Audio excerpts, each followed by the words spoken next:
إن الحمد لله نحمده ونستعينه ونستغفره ونعوذ بالله من شرور أنفسنا ومن سيئات أعمالنا. من يهده الله فلا مضل له ومن يضلل فلا هادي له. وأشهد أن لا إله إلا الله وحده لا شريك له وأشهد أن محمدا عبده ورسوله. يا أيها الذين آمنوا اتقوا الله حق تقاته ولا تموتن إلا وأنتم مسلمون. يا أيها الناس اتقوا ربكم الذي خلقكم من نفس واحدة وخلق منها زوجها وبث منهما رجالا كثيرا ونساء. واتقوا الله الذي تساءلون به والأرحام إن الله كان عليكم رقيبا. يا أيها الذين آمنوا اتقوا الله وقولوا قولا سديدا يصلح لكم أعمالكم ويغفر لكم ذنوبكم. ومن يطع الله ورسوله فقد فاز فوزا عظيما. وإن خير الكلام كلام الله وخير الهدي هدي محمد صلى الله عليه وسلم.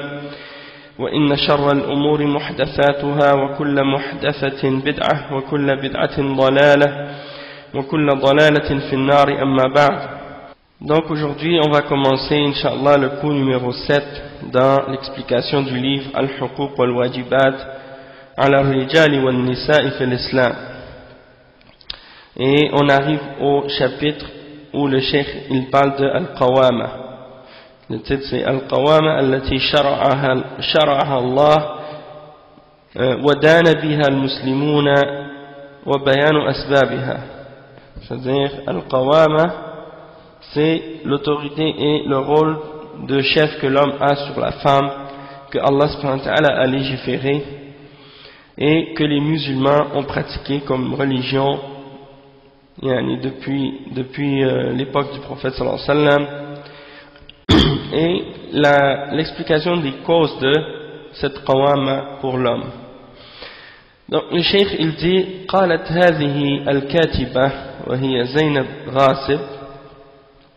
وبالتالي فإن القوامة أعطيت يعني elle a dit أعطت أي أعطيت c'est-à-dire أعطيت تكريما للمرأة لمن يفهمها. بمعنى مثلا في حالة السفر هذا يمكن أن يكون أكثر شيء والذي يتطلب وجود المحرم، وهذا الأمر أعطاه الإسلام تكريما للمرأة نظرا لتكويناتها الجسدية لكي يكون الرجل حاميا لها ومدافعا عنها، وهذا بسبب صعوبة السفر في ذلك الوقت. أقول قولها إن القوامة أعطيت تكريما لها أي أنه حق من حقوقها على الرجل أعطاه الله تكريما لها. فالرجل إنما يقوم بها خدمة للمرأة. هذا فهم انفردت به هذه المرأة. أما العلماء فقد فهموا غير هذا الفهم، والقرآن والسنة يدلان على خلافه.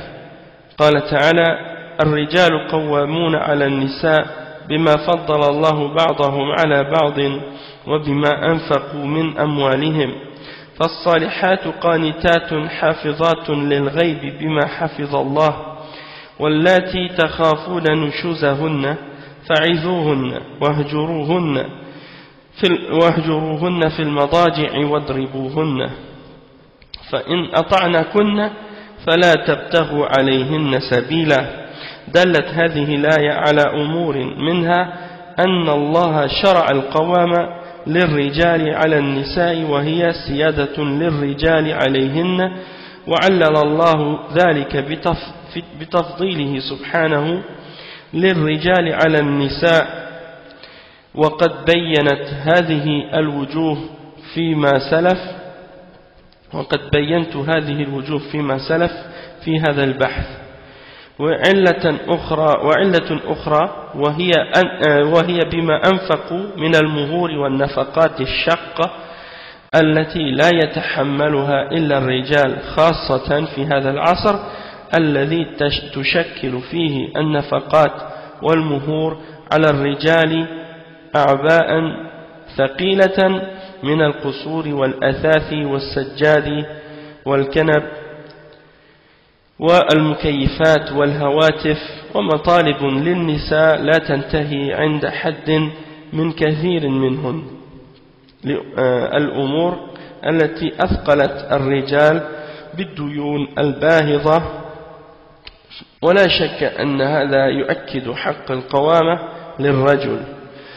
Le cheikh il explique que Zainab al-Ghasib, cette femme, elle a dit que al-Qawama, elle, la façon dont elle l'interprète, c'est que c'est une honneur qui est faite à la femme. Comme elle donne un exemple que la femme, lorsqu'elle travaille, lorsqu'elle voyage, elle a besoin d'un homme, d'un mahram, parce que, étant donné qu'elle est faible physiquement, donc il faut qu'il y ait un homme qui soit là pour la protéger, comme un mahram.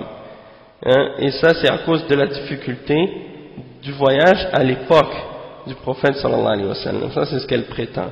Ensuite, le cheikh, il explique maintenant ce passage-là, il répond à ça. Il dit donc que, selon sa parole, al-qawama, le fait que l'homme soit le chef de la famille, puis le chef de la femme, ça, ce serait donné à l'homme à cause du fait que, en fait, c'est comme si l'homme était un serviteur de la femme, et que c'était Allah qui avait donné cette responsabilité à l'homme pour honorer la femme et pour servir la femme. Et le cheikh, il dit que cette compréhension-là, il n'y a personne qui est venu avec cette compréhension-là excepté elle, parmi les femmes. Et que les ulama, ils ont compris autrement la réalité de ces choses.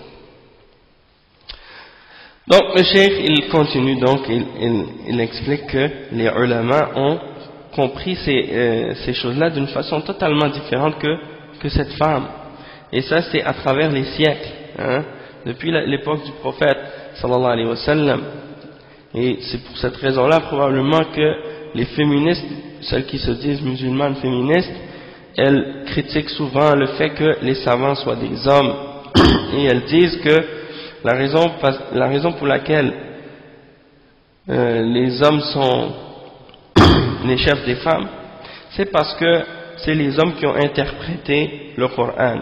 Et que si c'était des femmes qui l'auraient interprété, elles l'auraient interprété d'une façon différente.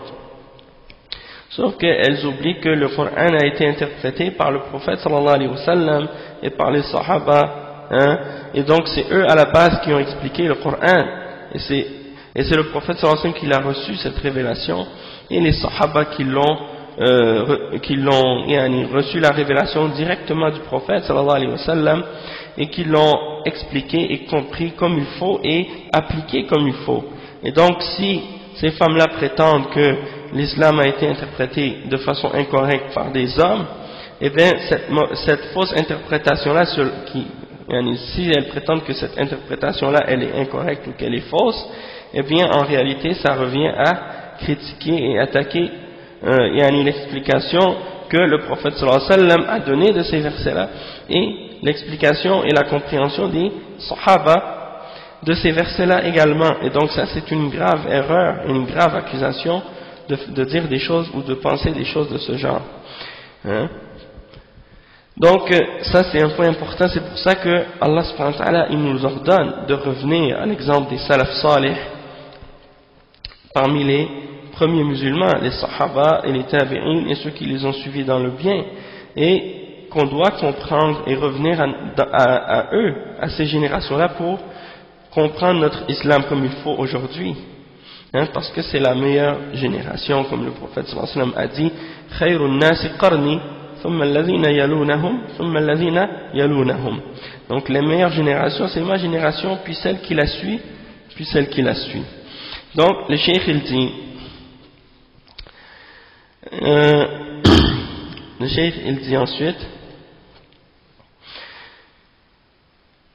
que il dit le Coran et la Sunna prouvent le contraire de ce que cette femme-là prétend. Allah subhanahu wa ta'ala, il dit dans le verset 34 dans Surat An-Nisa, les hommes ont autorité sur les femmes. Ça c'est la traduction qui qui est publié par les éditions de Médine de l'Arabie Saoudite. La traduction c'est comme ça: les hommes ont autorité sur les femmes. Ça veut dire Ar-rijal qawwamuna 'ala an-nisa. Okay. Les hommes ont autorité sur les femmes en raison des faveurs qu'Allah accorde à ceux-là sur celles-ci et à cause des dépenses qu'ils font de leurs biens.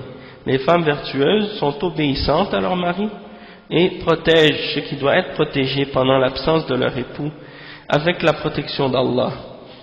Quant à celles dont vous craignez la désobéissance, exhortez-les, éloignez-vous d'elles dans leur lit et frappez-les. Si elles arrivent à vous obéir, alors ne cherchez plus de voie contre elles, car Allah est certes haut et grand. Donc ça c'est le verset 34. Le cheikh il dit, ce verset-là prouve dans plusieurs points que al-qawwama, l'autorité, Allah subhanahu wa ta'ala l'a mis sur les hommes, il l'a donné aux hommes sur les femmes. Et c'est-à-dire que l'homme c'est lui le chef sur la femme. Et Allah subhanahu wa ta'ala il a donné comme raison de ça le fait que Allah subhanahu wa ta'ala a privilégié l'homme par rapport à la femme, et ça a été clarifié dans les points qu'on a mentionnés dans la recherche, dans le début de tout ce qu'on a expliqué depuis le début du livre du cheikh.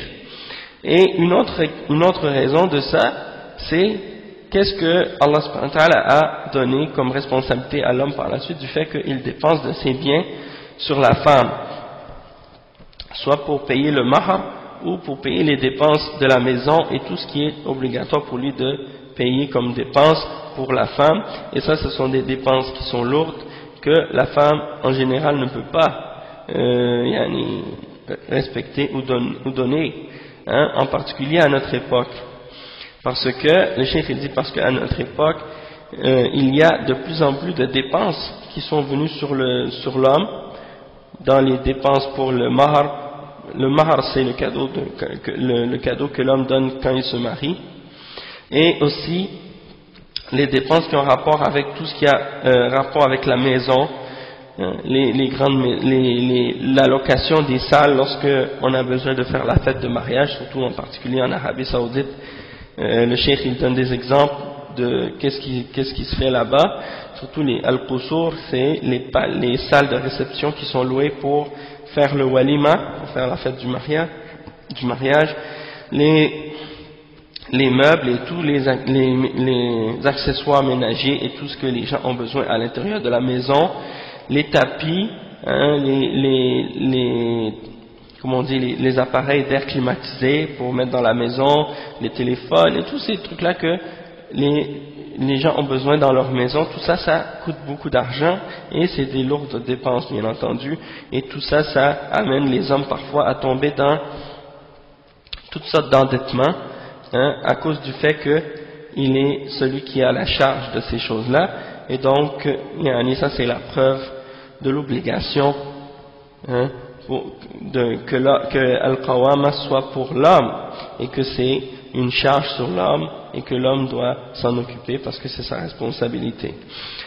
Et donc c'est pour ça les règles d'Allah subhanahu wa ta'ala, Allah les a révélées pour les hommes et pour les femmes pour qu'on les applique, parce qu'on y croit en ces lois-là et en ces règles-là, parce que ça vient d'Allah subhanahu wa ta'ala. Et donc on voit des cas comme ça où certaines femmes par exemple vont dire oui mais à l'époque actuelle c'est devenu tellement cher ou c'est devenu tellement lourd, il faut que ce soit l'homme et la femme qui partagent ces tâches-là ou ces dépenses-là. Et on a expliqué la dernière fois que si la femme dépense de ses biens dans ces choses-là, c'est pas une obligation pour elle, elle le fait, c'est seulement pour aider, si elle aide, mais c'est pas une obligation pour elle, tandis que pour l'homme c'est une obligation pour lui.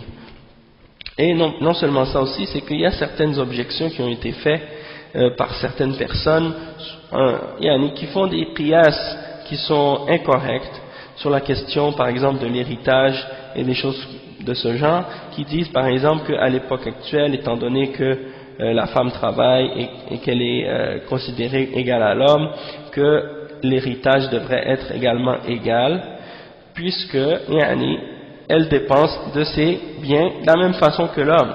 Et ils oublient en fait une chose importante, c'est que la distribution de l'héritage, c'est un verdict établi par Allah subhanahu wa ta'ala, et il ne peut pas être changé pour peu importe les circonstances.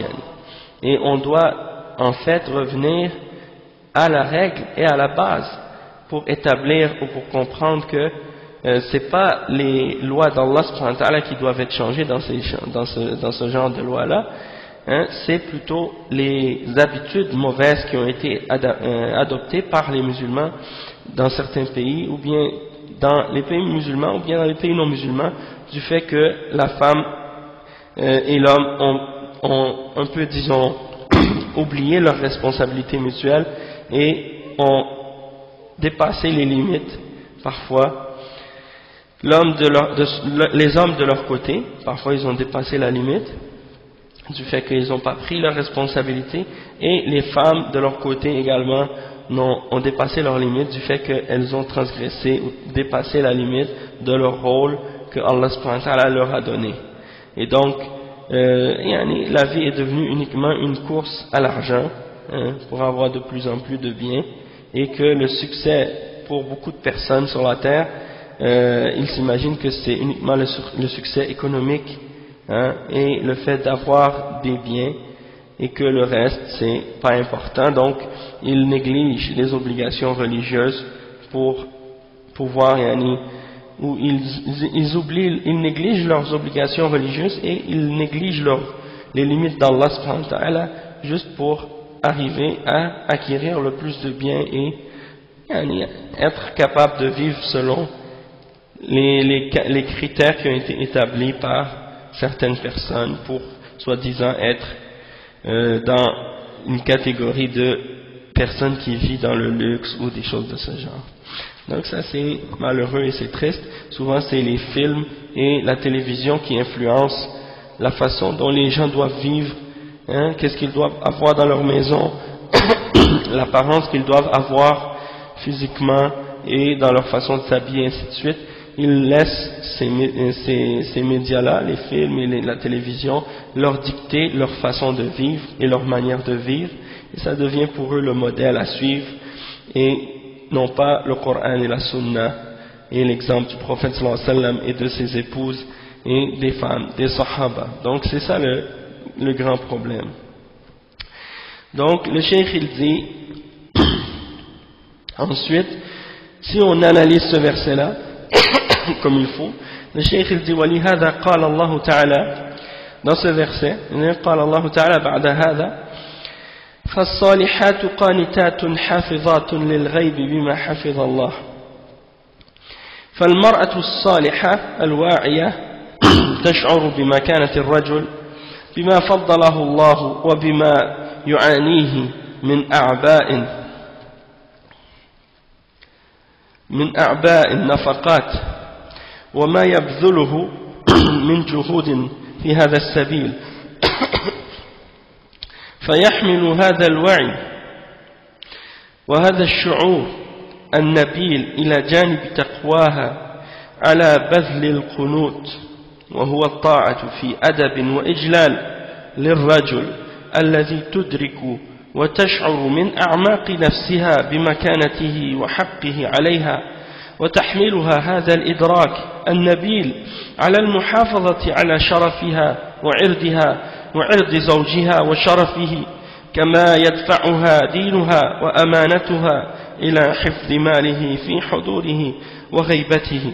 وقد تكون المرأة صالحة نوعا ما، ولكنها ضعيفة الإدراك والفهم، أو غير صالحة، فيدفعها هذا أو ذاك إلى النشوز، وهو الترفع على الزوج وعصيانه وعدم مراعاتها لمكانته وحقوقه، ومنها قوامته عليها.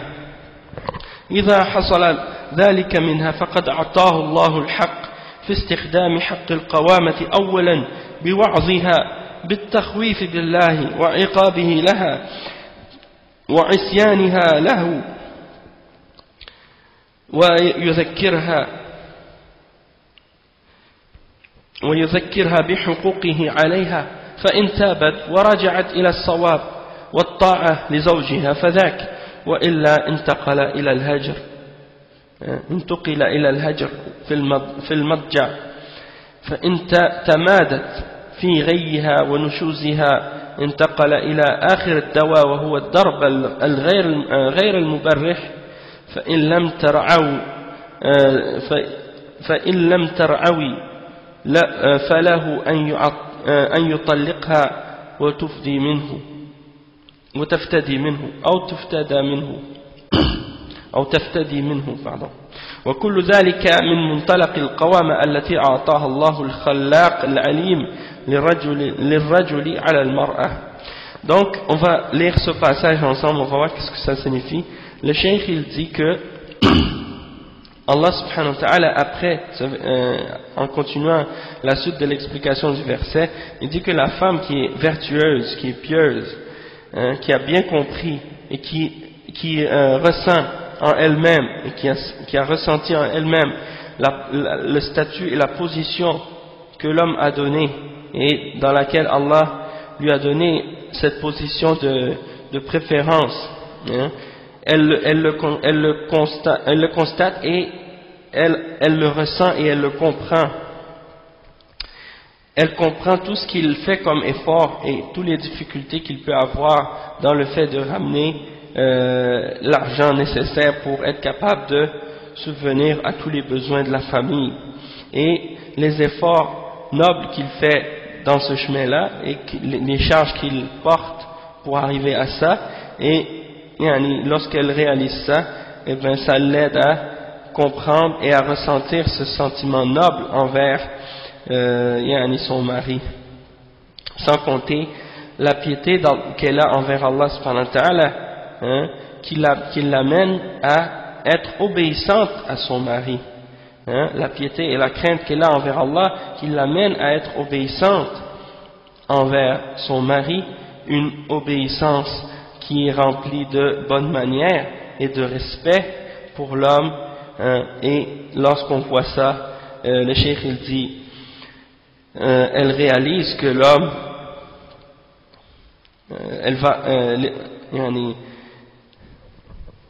lorsqu'elle a l'obéissance pour son mari,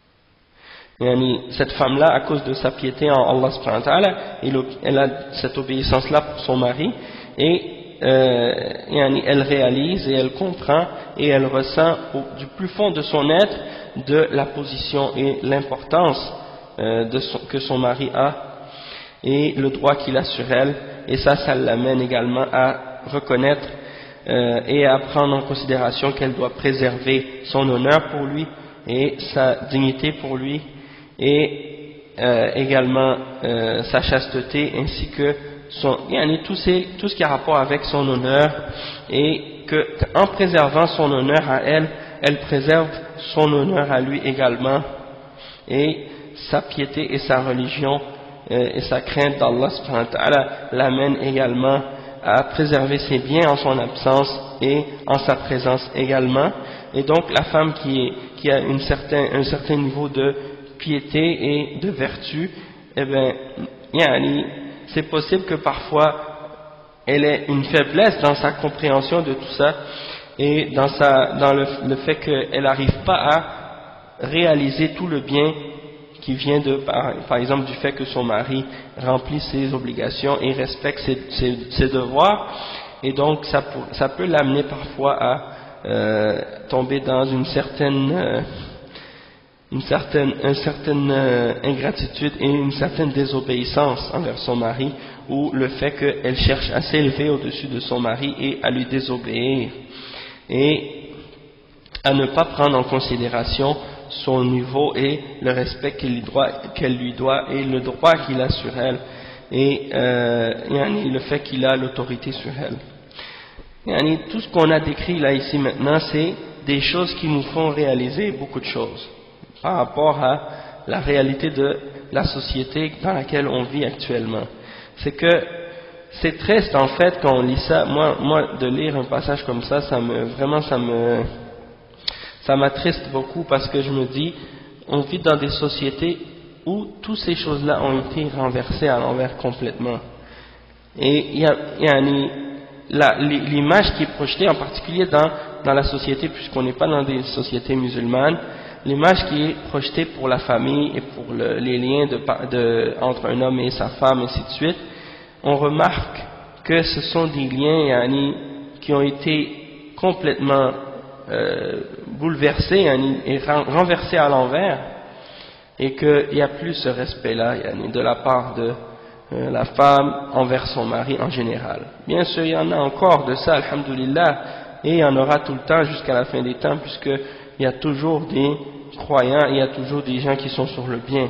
Toutefois, ce n'est plus une des caractéristiques ou des traits qui sont des choses qui distinguent une société en particulier. C'est des choses qui existent mais qui sont vraiment des exceptions rares parfois. Donc c'est triste. Dans les pays musulmans, bien entendu, c'est encore présent. On en retrouve beaucoup plus de ce respect-là, mais dans les pays non musulmans, surtout quand on regarde chez les jeunes comment ils sont élevés et comment ils grandissent, et quand on voit aussi l'image qui est projetée dans la société, et ça donne une image qui est complètement contraire à ce qu'on a décrit maintenant. Et une grande partie de ça, ça vient du fait que, Allahu A'lam, mais d'après ce que je comprends, ça vient du fait que les gens ont une foi plus faible, soit qu'ils n'ont pas de foi du tout, si ce sont des koufars, ou bien qu'ils ont une foi plus faible en la vie de l'au-delà, et la foi en le paradis et l'enfer et tout ce qui a rapport avec l'akhirah, parce qu'ils ne prennent pas en considération la réalité de cette existence dans cette vie, et ils oublient qu'on est uniquement ici sur cette terre pour être testé par Allah subhanahu wa ta'ala et pour être mis à l'épreuve. Et c'est ça ce que j'avais expliqué plusieurs fois dans des cours et dans des leçons que j'avais données au sujet justement de la responsabilité de l'homme et de la femme et du rôle de l'homme et de la femme en islam. C'est que ça, c'est une chose qui est fondamentale pour comprendre le rôle de l'homme et de la femme dans l'islam. C'est que une des choses fondamentales qui nous distingue des koufars, c'est notre foi en Allah subhanahu wa ta'ala et en l'au-delà. Et la personne qui voit la vie comme si c'est un test ou une épreuve d'Allah subhanahu wa ta'ala, et que, comme le prophète sallallahu alayhi wa sallam a dit, la vie d'ici-bas est une prison pour le croyant et un paradis pour le non-croyant. Ad-dunya sijnul mu'min wa jannatul kafir. Donc quand on prend ça en considération, on va voir tout de suite déjà en partant qu'il y a une grande différence entre la façon dont nous les musulmans on regarde la vie et comment on regarde notre existence sur cette terre, et la façon dont les koufars observent et regardent la vie, et comment ils réfléchissent sur le rôle de leur existence. Quelqu'un qui ne croit pas en rien après la mort, et qui vit par exemple, supposons qu'une personne vivrait dans un ménage dans lequel il n'est pas heureux, ou dans un emploi dans lequel il n'est pas heureux, ou la vie dans laquelle il vit par exemple, il ne serait pas content ou satisfait à 100% de tout ça, pour un kafir, ça c'est la fin, parce que en grande partie, si tu vis pas une bonne vie dans cette vie, pour eux c'est fini, il n'y a pas d'autre vie après la mort. Et donc la seule manière de vraiment vivre pleinement selon eux, c'est de faire en sorte de satisfaire tous nos désirs, tous nos rêves, tous nos envies, tous nos passions dans le moment présent.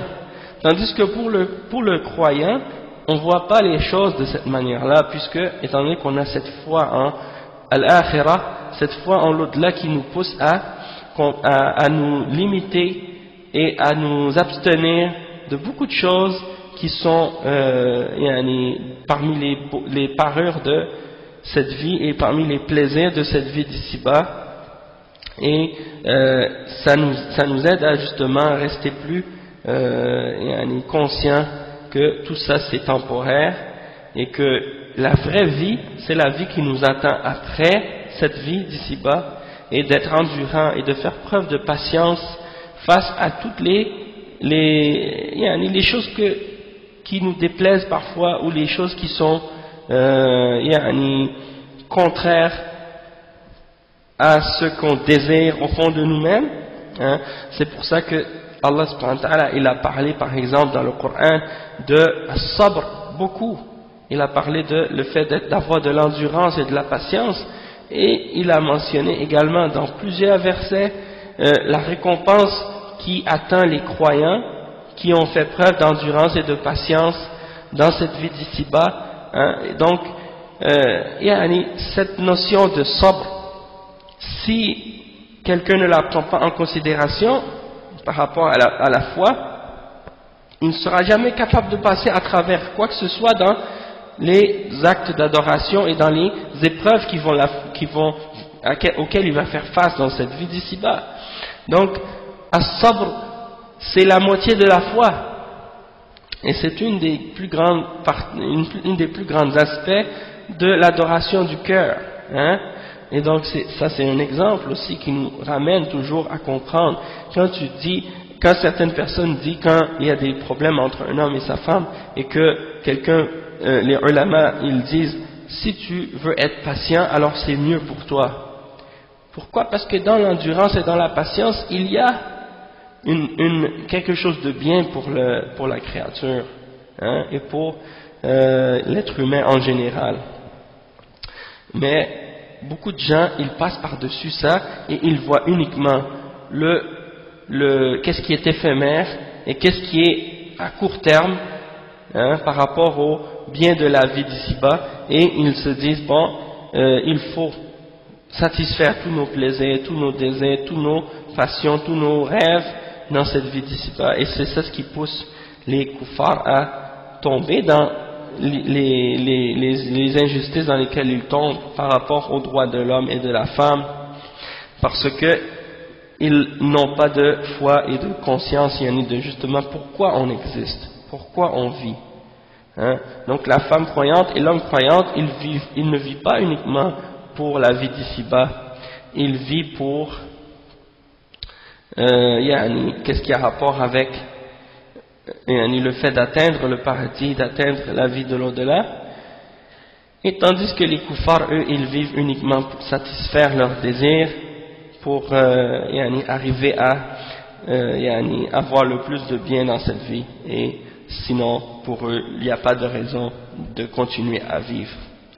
Donc ça c'est un point, je pense que c'est fondamental de le prendre en considération par rapport à ce qu'on vient de mentionner, et de ne pas se mélanger avec ce que les kuffars expliquent lorsqu'ils regardent la vie d'un point de vue purement et uniquement matérialiste, hein. Quand je dis matérialiste, je ne parle pas matérialiste du fait d'acquérir seulement des biens matériels et de la richesse, mais je parle matérialiste dans le sens que pour eux il n'y a rien d'autre que la matière qui existe, hein, et que pour eux qu'est-ce qu'il y a en dehors des 5 sens n'existe pas, hein. Donc c'est ça ce que je veux dire par matérialiste. Donc ça c'est un point très important à comprendre. Et donc le cheikh il dit que lorsqu'il y a une désobéissance qui se produit de la part de la femme, du fait que soit qu'elle a une difficulté à comprendre ou à réaliser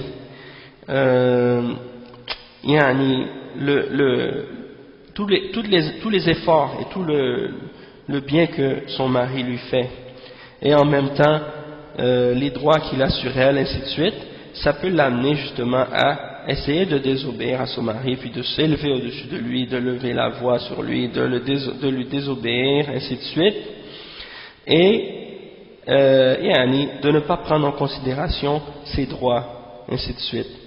Et le cheikh il dit, et si ça arrive du point de vue de la femme, alors dans ce cas-là, Allah subhanahu wa ta'ala a donné à l'homme, étant donné que Allah a donné à l'homme l'autorité sur elle, alors Allah subhanahu wa ta'ala nous a, dans le verset 34 dans Surat An-Nisa, il donne à l'homme une méthode ou des règles à suivre, justement pour corriger la situation. Hein? Et donc, c'est pour dire que Allah subhanahu wa ta'ala a donné ces règles-là à l'homme comme responsable de la femme. Et ça montre, encore une fois, la position de Qawama qui appartient à l'homme et non pas à la femme. Et le cheikh, il dit ici que Allah subhanahu wa ta'ala a donné donc, premièrement, comme moyen de résoudre les conflits et les problèmes, le fait d'exhorter la femme. Et l'exhorter, de faire ce qu'on appelle al-wa'ad, c'est-à-dire de lui rappeler d'Allah subhanahu wa ta'ala pour qu'elle le craigne, pour qu'elle craigne son châtiment, qu'elle craigne sa désobéissance, et qu'il lui rappelle de ses droits sur elle. Donc imaginez une femme qui n'a pas cette foi en l'au-delà et qui n'a pas cette crainte d'Allah subhanahu wa ta'ala. Est-ce que vous pensez que cette femme-là, elle va prendre une leçon lorsque son mari lui donne une exhortation et lui demande de craindre Allah et de craindre son châtiment? Bien entendu, tous les rapports qui existent entre l'homme et la femme dans l'islam sont basés sur la piété et sur la foi et sur la crainte d'Allah subhanahu wa ta'ala. Sans cette foi, sans cette crainte d'Allah subhanahu wa ta'ala, eh bien les rapports et les relations entre un homme et sa femme ne pourront jamais être correctes, ne pourront jamais être droites. Et on voit ça clairement, par exemple, même pas seulement entre les relations entre hommes et femmes, mais même entre les relations entre les frères entre eux et les sœurs entre elles, et ainsi de suite. Tout ça est basé sur la piété et sur la crainte d'Allah subhanahu wa ta'ala, parce que si quelqu'un refuse d'accepter la limite d'Allah subhanahu wa ta'ala et s'élève au-dessus de la limite d'Allah subhanahu wa ta'ala, ou essaie de dépasser les limites d'Allah et de son messager sallallahu alayhi wa sallam, alors dans ce cas-là, qui va ramener les gens à la limite si quelqu'un n'a pas la foi ou la crainte? C'est certain que ça ne peut pas fonctionner. Donc, l'homme, il va l'exhorter de craindre Allah, de revenir à ce qui est correct, de revenir au droit chemin, hein, et de demander à sa femme de lui obéir et de revenir à la bonne voie. Puis si ça persiste encore une fois, l'homme, il peut utiliser comme méthode pour faire comprendre à la femme qu'elle a dépassé la limite, de s'écarter d'elle, c'est-à-dire de ne pas dormir à côté d'elle. Il y en a des ulama qui disent il dort à côté d'elle dans le lit, mais il se tourne, il lui tourne le dos et il ne s'occupe pas d'elle dans le lit. Et donc le plus qu'il puisse faire, c'est de s'écarter d'elle, hein, de ne pas dormir près d'elle. Et si elle persiste malgré tout à désobéir, ainsi de suite, alors dans ce cas-là, la dernière solution qui reste, avant le divorce bien sûr, hein, c'est le fait de lui donner une correction légère, c'est-à-dire comme pas de la battre, comme certains vont essayer d'interpréter le verset, de dire que l'homme dans l'islam il a le droit de battre la femme. Non, battre c'est même tes enfants, que ce soit tes enfants ou même un animal ou n'importe quoi, t'as pas le droit de frapper d'une façon pour blesser ou d'une façon pour faire des marques sur quelqu'un. Ça c'est interdit dans l'islam. Mais de donner une légère correction, dans le sens comme tu donnes une tape à un enfant par exemple, comme on dit nous ici, hein, on lui donne une petite fessée comme on dit à l'enfant quand il n'est pas obéissant, eh ben c'est de cette catégorie-là, quand tu donnes une petite correction à la femme pour lui faire rappeler que ça y est, c'est l'homme ici, c'est lui qui dirige, c'est lui le chef de la maison, quand toutes ces étapes-là n'ont pas été respectées. Puis si malgré cette petite correction-là, elle continue à désobéir, bien entendu, après avoir fait après avoir amené des témoins des deux côtés, de l'homme et de la femme, puis d'essayer de faire une réconciliation entre les deux, eh ben dans ce cas-là, s'il n'y a rien qui a fonctionné, bien, il la divorce et il la laisse partir, puisqu'elle n'est pas capable, elle ne veut pas lui obéir, et elle ne veut pas s'arrêter à la limite d'Allah subhanahu wa ta'ala, et respecter les droits qu'elle a envers son mari, dans ce cas-là, il la laisse partir puisqu'elle est malheureuse avec lui et qu'elle n'a pas trouvé de moyen de revenir à son obéissance, ainsi de suite. Donc, c'est pour dire que toutes ces choses-là appartiennent uniquement à l'homme. Même le divorce appartient à l'homme. Et le droit de divorcer, ça appartient à l'homme aussi. Donc, tout ça, c'est mis entre les mains de l'homme. Et c'est pour ça l'importance, donc, lorsque une fille doit être mariée, que les parents cherchent pour leur fille un homme qui est pieux, et que l'homme se marie avec une femme pieuse, pour éviter les problèmes, pour éviter les problèmes par la suite. Parce que aujourd'hui, maintenant, ce qui se passe, c'est que souvent les familles, quand ils recherchent un mari pour leur fille, ils ne prennent aucune considération avec la religion. Ils se basent seulement sur les positions sociales, les diplômes, les emplois et la réputation basée sur la culture, c'est-à-dire lui c'est une bonne personne, et ça se limite à ça sans prendre en considération la religion, la aqida, le manhaj ou autre chose de ce genre, et la piété en général et le bon comportement, al-khuluq, ainsi de suite. Donc tout ça c'est des choses qui font que maintenant les mariages fonctionnent pas, il y a beaucoup de divorces entre les musulmans. Et pourquoi? Parce que notre vie, comment elle est établie maintenant, elle n'est pas vraiment établie comme il faut sur le Coran et la Sunna. Et ça fait en sorte que nos cœurs sont tiraillés par toutes sortes de rêves, toutes sortes d'objectifs qu'on s'est mis soi-même dans notre cœur, qu'on essaie d'atteindre parfois. Comme si c'est une sorte de mirage, on se demande est-ce qu'on va l'atteindre un jour. La femme, elle a ses rêves, elle a ses buts, ses objectifs. L'homme, lui, il a son but, ses rêves et ses objectifs. Les deux courent chacun de leur côté vers une autre direction. C'est comme si tous les deux essaient d'aller quelque part et, bien entendu, ça marche pas. C'est comme une voiture qui aurait deux conducteurs. Ça peut pas, la voiture peut pas avancer tant qu'un des deux conducteurs accepte de laisser le contrôle à l'autre du volant. Si la voiture a deux volants, puis que les deux veulent aller à deux endroits différents, ça ne marchera jamais. Et donc ça c'est une des raisons pourquoi souvent ça ne fonctionne pas entre l'homme et la femme. Mais bon, tout ça pour dire que Allah subhanahu wa ta'ala, il a donné ces règles-là à l'homme.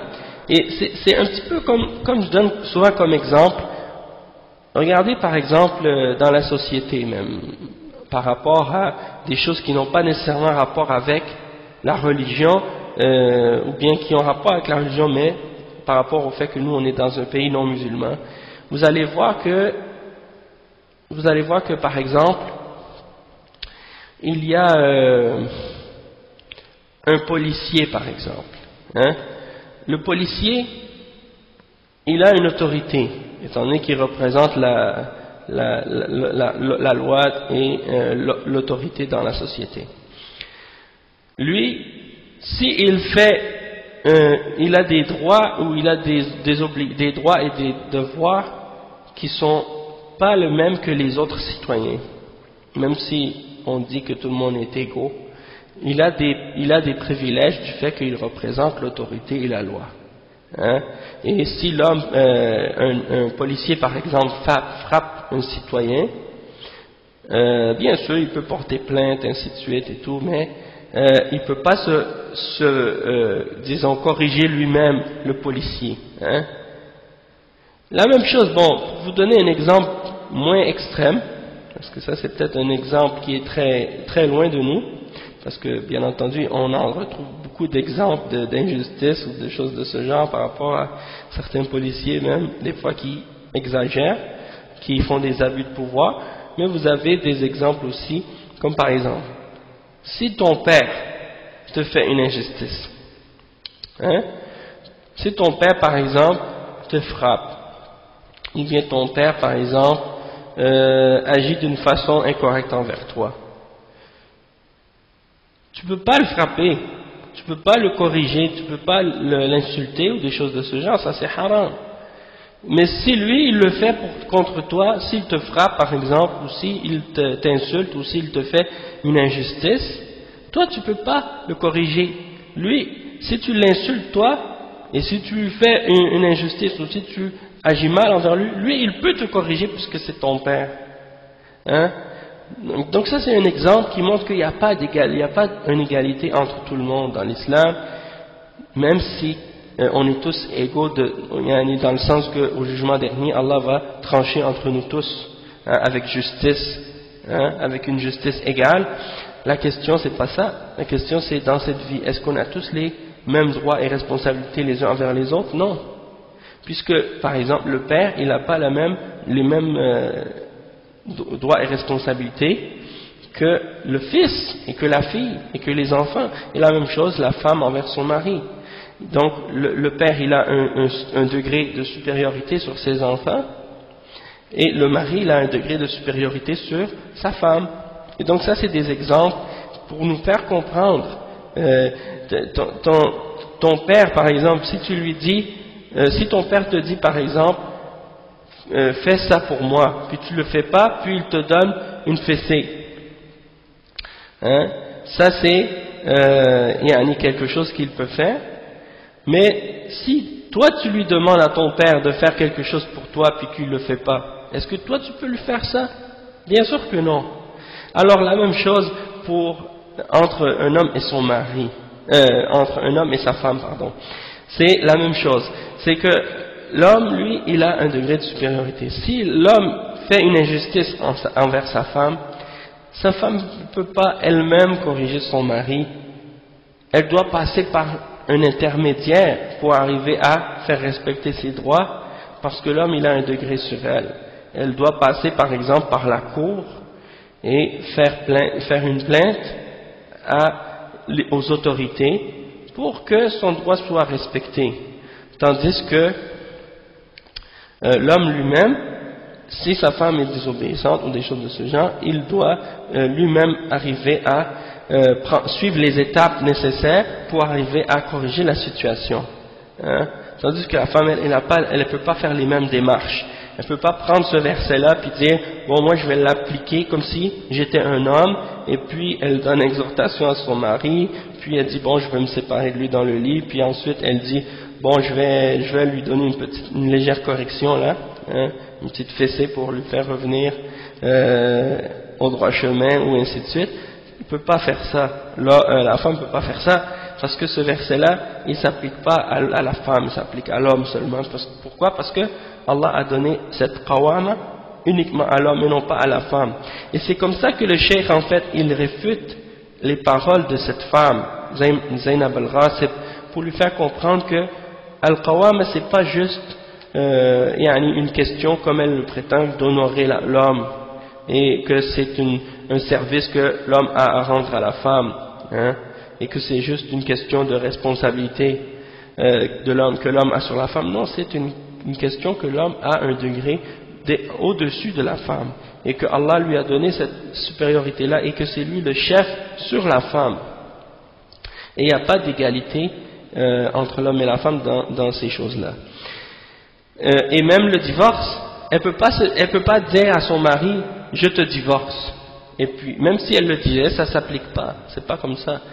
Et même le khul, comme on dit, le khul, c'est pas le divorce de la femme, c'est pas la femme qui divorce dans le khul, c'est l'homme qui divorce sa femme à la demande de la femme, en échange de quelque chose, de l'argent, du mahar ou quelque chose comme ça, ou d'un montant d'argent qui se sont mis d'accord là-dessus. Et si l'homme refuse de la divorcer, le khul, ça se fait devant le juge, hein? Ça se fait pas comme ça entre une femme peut demander à son mari de la divorcer sans khul, vous comprenez? Une femme pourrait dire à son mari divorce-moi, puis lui il lui répond, il dit tu veux vraiment que je te divorce? Et elle dit oui, bon, il lui dit ok, je te divorce, sans parler de remise d'argent ou de mahar ou quoi que ce soit. Ça ce serait considéré comme un divorce. Mais le khul, c'est quand l'homme refuse de divorcer sa femme, et qu'elle ne peut pas se divorcer elle-même, elle va devant le juge, et là le juge va demander à l'homme de divorcer sa femme, et s'il refuse, il va le forcer à le faire. Hein? Donc c'est ça la différence entre le khul et le divorce. Le khul, c'est pas un divorce. Et c'est pas vrai que la femme peut divorcer comme elle veut, comme un homme, non. Donc c'est pour vous montrer que Allah subhanahu wa ta'ala, il a donné la responsabilité de l'homme sur, de l'homme sur la femme, à l'homme sur la femme. Et c'est pas égal des deux sens et des deux côtés, hein. Parce qu'il y a des modernistes qui interprètent le khul comme étant un divorce.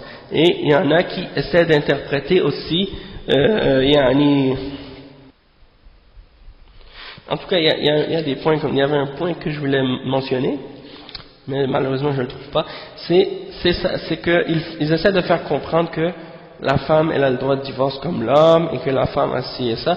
Il faut faire attention aux interprétations qui sont propagées par ces modernistes-là, qui s'adressent en langue française, qui parlent souvent pour les non-musulmans ou pour les convertis. Ils essaient souvent de leur transmettre les informations d'une manière à leur faire croire que l'islam c'est les droits de l'homme, et que dans l'islam il n'y a pas de différence entre les droits de l'homme et l'islam, et ça c'est incorrect. Ils font ça souvent, c'est parce qu'ils ont un complexe d'infériorité, ou bien ils sont gênés de la révélation d'Allah. Donc ils veulent essayer de changer le message de l'islam et la révélation d'Allah pour essayer de faire plaisir à des gens qui ne sont pas musulmans, ou bien des choses de ce genre. Et ils veulent imiter les kuffars dans les règles que les kuffars ont inventées par rapport à l'homme et la femme. Et ça c'est une sorte de trahison en fait envers Allah et envers la religion d'Allah subhanahu wa ta'ala. Il faut dire les choses telles qu'elles sont et clarifier les choses réelles telles qu'elles sont dans la révélation, et non pas essayer de satisfaire les désirs de quiconque. Donc le cheikh il dit kulluha, donc toutes ces règles là que Allah a données, et la qawwama, al-qawwama, l'autorité que l'homme a donnée à la femme, ça fait partie des choses que Allah a données à l'homme. Et Allah subhanahu wa ta'ala, il est le juste, hein, il est juste, il est l'omniscient, hein, et c'est lui qui a créé l'homme et la femme, et donc il connaît mieux que nous ce qui convient comme règle et comme loi à l'homme et à la femme. Donc il faut prendre ça en considération, c'est très important. Ensuite, le cheikh, qu'est-ce qu'il fait par la suite? Il cite les paroles de l'imam Ibn Kathir dans son tafsir pour confirmer, pour supporter encore plus qu'est-ce qu'il amène comme explication. Et il a cité les paroles de Ibn Kathir, et ensuite il cite les paroles de l'imam Al-Qurtubi, et après il cite les paroles de l'imam As-Sa'di dans leur tafsir. Mais juste pour vous faire prendre note qu'il aurait pu citer tous les tafsirs, tous les livres de tafsir, depuis le premier tafsir qui est le plus célèbre, le tafsir al-Tabari, jusqu'à tous les tafsirs qui ont été écrits jusqu'à aujourd'hui par les ulama d'Ahl Sunnah wal Jama'a, vous allez trouver qu'ils disent tous la même chose à ce sujet-là. Il n'y en a pas de divergence entre les savants de l'islam à ce sujet-là. Et donc, c'est juste pour vous dire en passant que le cours d'aujourd'hui, ça va être le dernier cours qu'on va faire sur ce livre, parce que les arguments les plus importants ont été mentionnés et les explications les plus claires ont été données déjà. Le reste c'est juste des détails qui sont rajoutés pour confirmer puis supporter tout ce qui a été dit au début. Donc c'est juste, on va lire les explications des savants de tafsir au sujet de ce verset-là, puis ensuite on va stopper à l'endroit où on va s'arrêter, puis Inch'Allah ça va être le dernier cours à ce sujet, parce que le but c'était uniquement de réfuter les fausses arguments présentés par les féministes qui se disent musulmanes féministes, hein, et montrer leur déformation de la réalité. Donc Le Cheikh il dit وقال الحافظ ابن كثير رحمه الله في تفسير هذه الآية يقول تعالى الرجال قوامون على النساء أي الرجل قيم على المرأة أي هو رئيسها وكبيرها والحاكم عليها ومؤدبها إذا عوجت بما فضل الله بعضهم على بعض أي لأن الرجال أفضل من النساء والرجل خير من المرأة ولهذا كانت النبوة مختصة بالرجال وكذلك الملك الأعظم لقوله صلى الله عليه وسلم لن يفلح قوم ولو أمرهم امرأة. Donc c'est les paroles de l'imam Ibn Kathir. Il dit ici rahimahullah dans son tafsir que Allah subhanahu wa ta'ala dit les hommes sont des qawamoun sur les femmes. Il dit les hommes, l'homme est un qayyim sur la femme. Le singulier de qawamoun c'est qayyim, d'accord, en arabe. Et la signification de ça, comme Cheikh l'imam Ibn Kathir il l'explique, il dit huwa ra'isuha, c'est-à-dire c'est son chef, wa kabiruha, c'est-à-dire c'est son kabir, c'est-à-dire le grand, hein? Donc c'est lui qui est son comme c'est lui qui est plus grand par rapport à elle. Wal hakimu alayha, et c'est comme il est comme un juge sur elle ou un dirigeant sur elle, hein? Comme un président, c'est son président, hein? Wa mu'addibuha idha awajjat, et c'est lui qui la corrige lorsqu'elle dévie ou qu'elle commence à être croche, hein? Qui la redresse. Donc ça c'est les paroles de l'imam Ibn Kathir. Et après il dit bima faddalallahu ba'dahum ala ba'd, à cause de qu'est-ce que Allah a donné comme préférence à l'homme sur la femme, hein? Ou à certains d'entre eux, c'est-à-dire aux hommes sur les femmes. Et il explique ça, il dit c'est-à-dire que l'homme est meilleur que la femme. Les hommes sont meilleurs que les femmes en général. Et l'homme est meilleur que la femme. Il dit Ar-rijal afdalu min an-nisa war-rajul khayrun min al-mar'a. Aujourd'hui, si tu dis ça dans une assemblée d'hommes et de femmes qui sont des kuffars, eh ben c'est sûr que ça va faire un gros scandale pour eux d'entendre des paroles comme ça, parce que en réalité, moi d'après ce que j'ai compris, c'est que on a été conditionné à croire en l'égalité de l'homme et de la femme.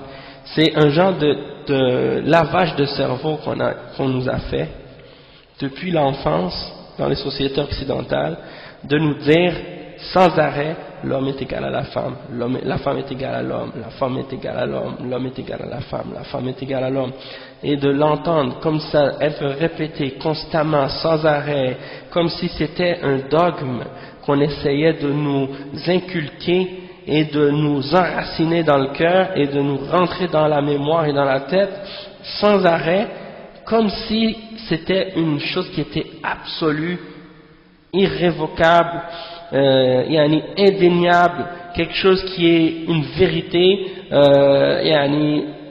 absolue comme 1 plus 1 égale 2, aussi vrai que je ne sais pas quel exemple donner, mais c'est juste pour faire comprendre à quel point on nous a inculqué cette notion-là depuis l'enfance. Ça me fait penser presque à la Trinité des chrétiens.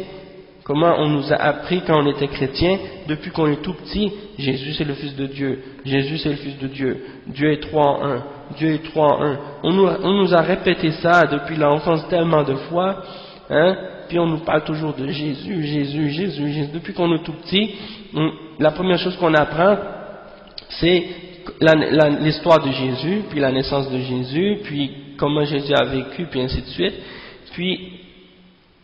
Et puis quand on réfléchit même plus à ça, ça devient à un certain point qu'on ne se pose même plus de questions, on réfléchit même plus à ça, ça devient comme si c'était une chose qui était vraie et absolue.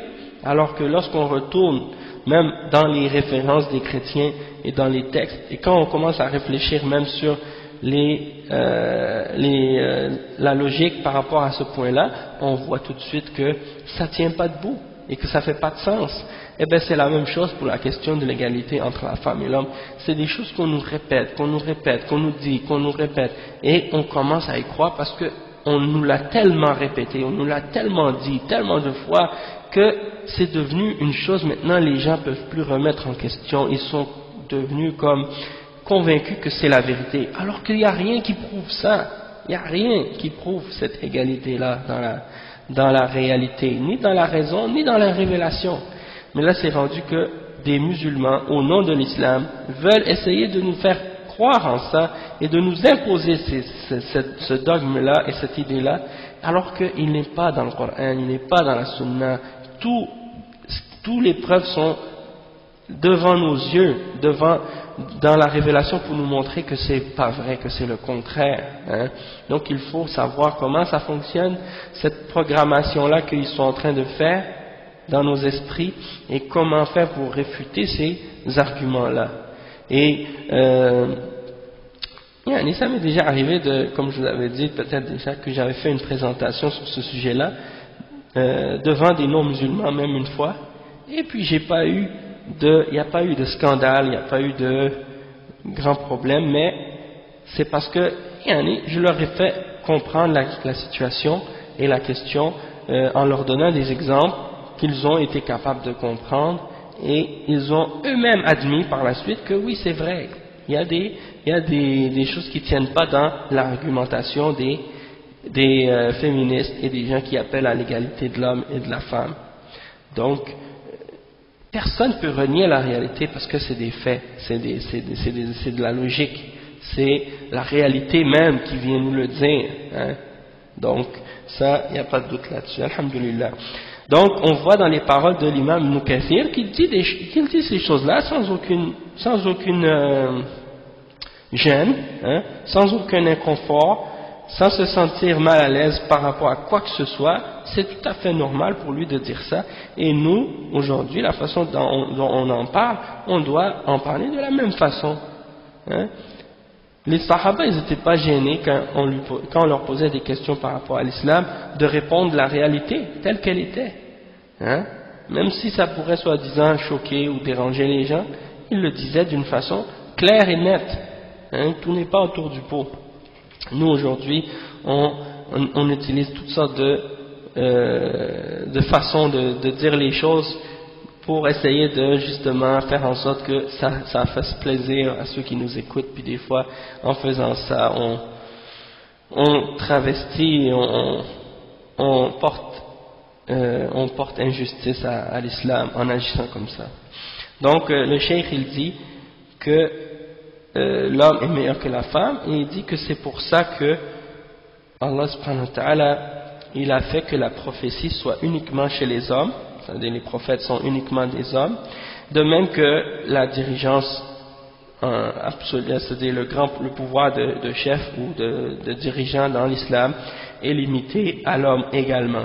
Et il cite le hadith qui est rapporté par Al-Bukhari selon Abdurrahman ibn Abi Bakra, selon son père, que le prophète sallallahu alayhi wa sallam a dit lan yufliha qawmun wallaw amrahum imra'atan, qu'un peuple dont le chef est une femme n'aura jamais le succès.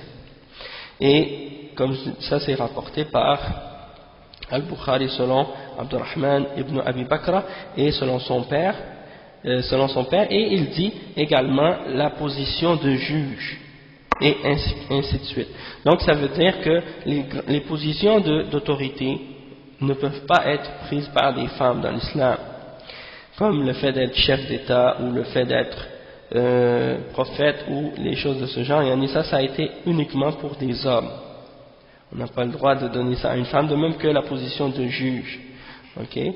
Et donc ça c'est des choses qui sont supportées par ces preuves-là. Et le cheikh il dit par la suite, l'imam Ibn Kathir il continue وَبِمَا أَنْفَقُوا مِنْ أَمْوَالِهِمْ مِنَ الْمُهُورِ وَالنَّفَقَاتِ وَالْكَلَفِ التي أوجبها الله عليهم لهن في كتابه وسنة نبيه صلى الله عليه وسلم. فالرجل أفضل من المرأة في نفسه وله الفضل عليها والإفضال، فناسب أن يكون قيما عليها، كما قال الله تعالى وللرجال عليهن درجة. أي وقال علي بن أبي طلحة عن ابن عباس الرجال قوامون على النساء، يعني أمراء عليهن، أي تطيعه فيما أمر الله به من طاعته، وطاعته أن تكون محسنة إلى أهله وحافظة لماله. وكذا قال مقاتل والسدي والضحاك. وساق ابن كثير أحاديث في وجوب طاعة المرأة لزوجها وتحريم معصيته، ومنها قول النبي صلى الله عليه وسلم لو كنت آمرا أحدا أن يسجد لأحد لأمرت المرأة أن تسجد لزوجها من عظم حقه عليها. وفسر بقية الآية مبنيا مبينا حقيقة النشوز وحكم الهجر والضرب والمشروع ولا يتسع المقام لنقله. Donc le cheikh il dit que également parmi les il dit que il cite la suite du verset après avoir expliqué les choses qui font que Allah a privilégié l'homme sur la femme, il l'a préféré sur la femme. Ensuite il dit et également parce qu'il donne de leurs biens. Et il mentionne comme exemple les muhur, al-muhur, c'est-à-dire le cadeau pour le mariage, al-mahr, et les dépenses qu'ils donnent pour nourrir, pour vêtir, pour loger leurs femmes, ainsi que les autres dépenses qui sont nécessaires pour leurs femmes. Et ça, c'est des choses que Allah a ordonnées à l'homme pour la femme, hein, sans compter les visites chez le médecin, chez le dentiste, hein, les soins et toutes les autres choses que l'homme doit également dépenser pour sa femme et pour ses enfants. Donc tout ça, c'est des dépenses que Allah a ordonnées pour l'homme et non pas à la femme. Et donc le cheikh il dit donc Ibn Kathir il dit donc l'homme est meilleur que la femme en lui-même, hein, et il est meilleur que la femme du fait que également il dépense de ses biens sur elle. Donc le cheikh c'est ça qu'il dit فالرجل أفضل من المرأة في نفسه وله الفضل عليها والإفضال. Donc il est meilleur que la femme en lui-même parce qu'il est un homme, et il est meilleur que la femme du fait qu'il a des mérites sur elle et il lui donne qu'est-ce qu'elle a besoin. Donc ça fait qu'il a encore plus de préférence et de priorité et d'autorité sur elle. Et فناسب أن يكون قيما, et à cause de ça, c'est pour ça qu'il est qu'il a l'autorité sur la femme et qu'il est au-dessus de la femme. Et c'est pour ça que Allah subhanahu wa ta'ala il dit dans un autre verset وَلِلرِّجَالِ عَلَيْهِنَّ دَرَجَةٌ, et les hommes ont un degré de supériorité sur les femmes. Et il mentionne également les paroles de Ali ibn Abi Talha selon Abdullah ibn Abbas. Et Abdullah ibn Abbas c'est Turjuman al-Qur'an, c'est-à-dire c'est lui qui est l'interprète du Coran. C'est-à-dire le prophète sallallahu alayhi wa sallam a fait un dua spécial pour Abdullah ibn Abbas en disant oh Allah, donne-lui la compréhension de la religion et donne-lui l'interprétation du Coran. Allahumma faqihhu fid din wa allimhu at-ta'wil. Donc il est parmi les plus grands savants de l'islam et spécialisé dans l'interprétation du Coran en particulier et dans l'explication du Coran. Et donc ce sahabi-là il a expliqué, Abdullah ibn Abbas radiyallahu anhuma, il dit que lorsque Allah subhanahu wa ta'ala dit les hommes sont des qawamoun sur les femmes, ça veut dire qu'ils sont comme des dirigeants sur elles, comme des chefs au-dessus d'elles, et elle doit l'obéir dans ce que Allah subhanahu wa ta'ala lui a donné comme commandement et obéissance. C'est-à-dire l'homme il a l'obligation de faire respecter à sa femme et à ses enfants et aux gens de sa maison l'ordre d'Allah subhanahu wa ta'ala, hein? Comme Allah dit dans le Coran dans l'autre verset Qu anfusakum wa ahlikum nara, sauvez vous-même et vos enfants et vos familles du feu de l'enfer. Donc ça c'est de faire respecter son ordre, et elle doit aussi l'obéir quand il lui demande quelque chose, et d'agir bien envers elle, et elle doit agir bien également envers sa famille et préserver ses biens, ainsi de suite.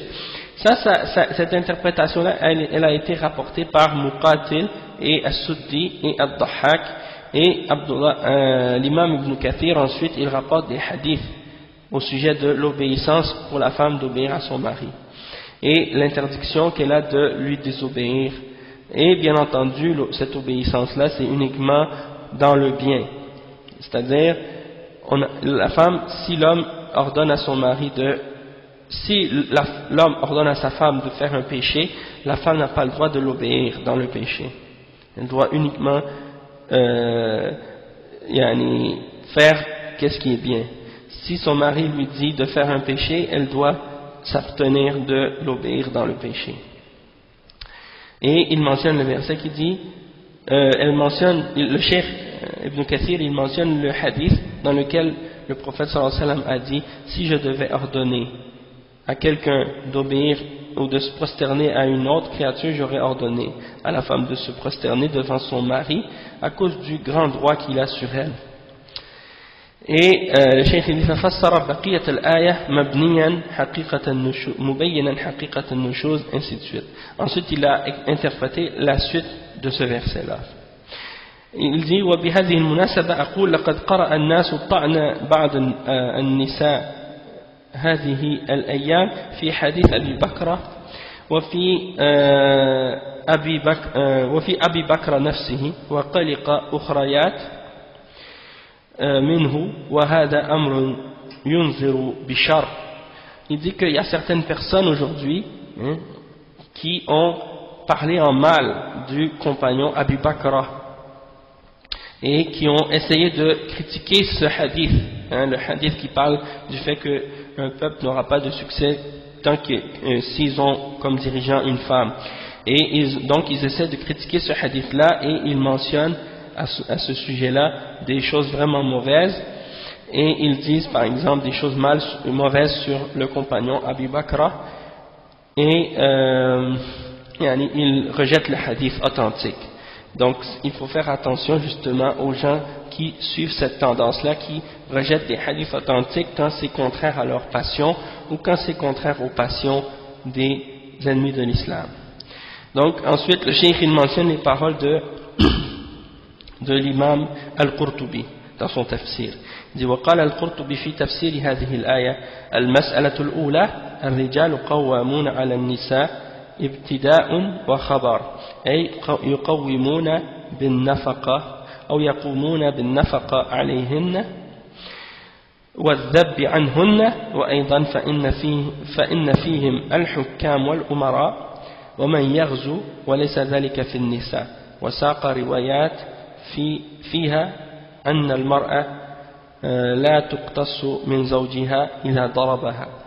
Donc le cheikh il a mentionné dans son tafsir, l'imam Al-Qurtubi, que lorsque Allah subhanahu wa ta'ala dit que les hommes sont al-qawwamoun ou sont qawwamoun sur les femmes, c'est-à-dire que c'est eux qui doivent donner aux femmes qu'est-ce qu'elles ont besoin comme bien, comme dépenses, comme par exemple le logement, le vêtement, la nourriture, ainsi de suite, et de protéger les femmes. Donc c'est l'homme qui est responsable pour protéger la femme.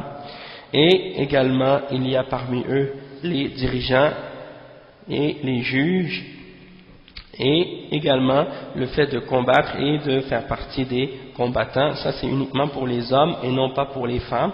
Puis il a mentionné des narrations à ce sujet-là. Puis il a mentionné également que lorsqu'un homme frappe sa femme, elle n'a pas le talion ne s'applique pas. Et après il dit وقال في الثانية دلت هذه الآية على تأذيب الرجال. Donc ça c'est dans les paroles de l'imam Al-Qurtubi. Dans le tafsir, si vous retournez, le cheikh il n'a pas mentionné les détails de ça, mais si vous voulez savoir les détails, vous retournez au tafsir de l'imam Ibn Kathir. D'accord? Après il mentionne encore ثم قال الثانية دلت هذه الآية على تأديب الرجال نساءهم فإذا حفظنا حقوق الرجال فلا ينبغي أن يسيء الرجل عشرتها. Il dit que dans le verset, Allah subhanahu wa ta'ala, il montre également comment l'homme doit éduquer la femme et comment il doit la corriger, hein, et si elle respecte les droits de son mari, si la femme respecte les droits de son mari, il ne doit pas agir mal envers elle, hein, il doit la traiter avec bonté et avec respect. Et le cheikh il dit وَقَوَّامْ فَعَالٌ لِلْمُبَالَغَةِ مِنَ الْقِيَامِ على الشيء والاستبداد بالنظر فيه وحفظه بالاجتهاد وقيام الرجل على النساء وهو على هذا الحد فهو يقوم بتدبيرها وتأديبها وإمساكها في بيتها ومنعها من البروز وإن عليها طاعته وقبول أمره ما لم تكن معصية وتعليل ذلك بالفضيلة والنفقة والعقل والقوة في أمر الجهاد والميراث والأمر بالمعروف والنهي عن المنكر ثم وصل في تفسير الآية إلى تمام 11 مسألة. Donc il dit dans le deuxième point au sujet de ce verset, il dit que ce verset-là il parle du fait que, où il prouve que l'homme il doit éduquer sa femme comme j'ai dit tout à l'heure et elle doit préserver ses droits ainsi de suite, et le mot qawwam c'est sous la forme fa'al en arabe qui veut dire l'il-mubalagha min al-qiyam, c'est-à-dire que le fait al-qiyam ça veut dire de se tenir, hein, de se tenir sur quelque chose ou de rester droit, et donc fa'al, la forme fa'al de ce verbe-là, de ce mot-là, ça veut dire quelqu'un qui fait beaucoup d'efforts ou un effort extrême pour arriver à se tenir droit et à prendre en charge ces responsabilités-là. Donc ça exprime le niveau d'effort dans la préservation de la femme et dans le fait de prendre cette charge-là, de s'occuper de la femme. Donc l'homme, il doit se tenir justement ferme et droit dans ses responsabilités envers la femme, à ce niveau-là, de s'occuper d'elle, de l'éduquer, de la corriger, de la tenir dans la maison et de l'empêcher de s'exposer et d'exposer ses atours lorsqu'elle sort, ainsi de suite, et elle doit l'obéir et accepter son commandement tant que ce n'est pas une désobéissance. Et la raison de ça, c'est les exemples mentionnés, comme le fait qu'il a le mérite sur elle et il a l'excellence, il a la supériorité au-dessus d'elle, et du fait qu'il dépense de ses biens, et du fait par rapport à la raison et la force qu'il a. Et donc ça c'est relié par exemple au djihad et à l'héritage et à l'ordonnance du bien et à l'interdiction du mal, et il a continué par la suite avec le reste du verset. Donc c'est vrai que tous ces versets-là, et pour ce verset-là seulement, il a mentionné, l'imam Al-Qurtubi, il a mentionné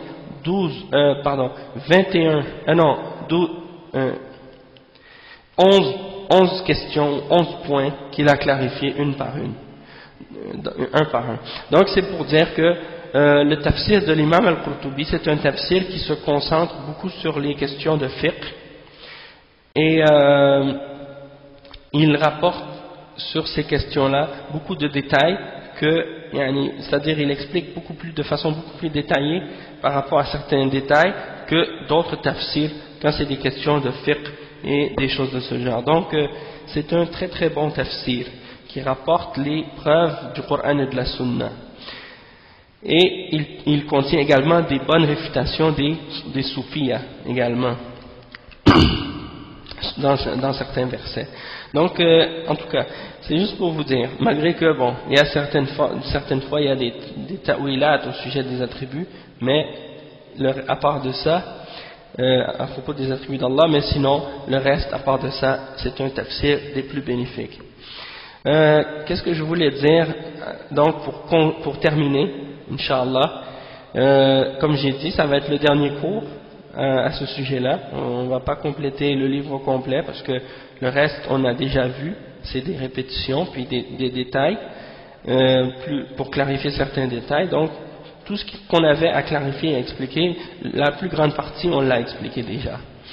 Donc je pense qu'à partir de ce qu'on a lu maintenant, vous allez avoir une base de compréhension de ce sujet-là et vous allez être capable par la suite, Inch'Allah, de répondre aux gens qui amènent des faussetés au sujet de l'islam, à ce sujet-là, qui appellent à l'égalité de l'homme et de la femme dans l'islam. Vous allez être capable de leur montrer que ça c'est absolument faux, que c'est contraire à l'islam, que l'égalité absolue entre l'homme et la femme, même dans la raison, il n'y a rien qui le supporte, il n'y a rien qui le défend, et que, pour terminer, peut-être dire que le but, bien entendu, c'est pas de faire des compétitions entre l'homme et la femme pour savoir lequel des deux est meilleur et des choses de ce genre, comme les débats enfantins que font parfois les kuffars.